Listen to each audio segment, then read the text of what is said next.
This emperor never chose elite soldiers for battle. Instead, he always picked the old, the weak, and the sick. Later, he even infiltrated the enemy camp all alone. Seeing that the enemy recognized him as the emperor, he not only did not flee, but excitedly rushed towards death. It turned out that the man had traveled back in time from the modern era. A few days ago, he helped a woman hold down her flying skirt, only step on a banana peel, falling to the ground and instantly dying. His soul then encountered an old immortal. The old man said he could grant him one wish. Hearing this, the man hurriedly said he wanted 2 beautiful wives. Before he could finish, the old immortal pointed at him, and he was transported to ancient times, possessing the body of an emperor. Sure enough, he immediately got 2 beautiful wives. The man was ecstatic, but suddenly a bright white light flashed before his eyes, and the 2 beautiful wives turned into 2 hideous monsters. The man was so terrified he couldn't even move. Determined to escape from them, he used all his strength, and finally managed to break free from their clutches. At this moment, the man didn't want to stay in ancient times for even a second longer. He decided that he must find a way to return to the modern world. Just then, a guard reported that someone was leading troops into the palace to revel. Upon hearing this, his eyes lit up. The guards intended to escort him away, but the man pushed them away,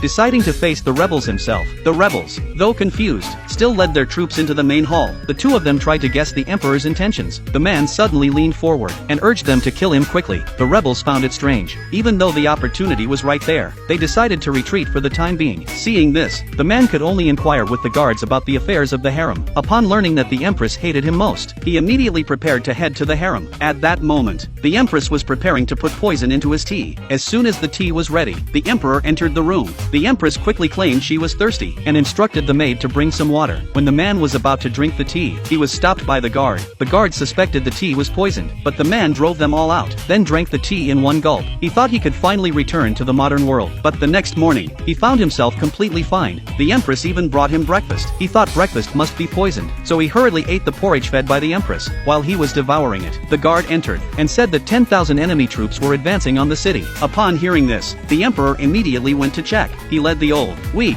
and sick soldiers to the enemy camp, thinking that this time he could finally meet his end, but he found the Huns all kneeling. It turned out they were there to surrender. The man couldn't help but think how hard it was to die. He remembered his terrible reputation among the people, and decided to go incognito, giving the people a chance to assassinate him, but all they threw were vegetable leaves, which had no lethal power at all. Then suddenly, an assassin flew out of the sky. Excited, the man rushed forward, preparing to meet his death. To avoid giving the assassin any psychological pressure, he even turned his back on him. After waiting for a long time without anything happening, he had to turn his head and remind the assassin to hurry. The assassin was so startled, he dropped the dagger on his own foot.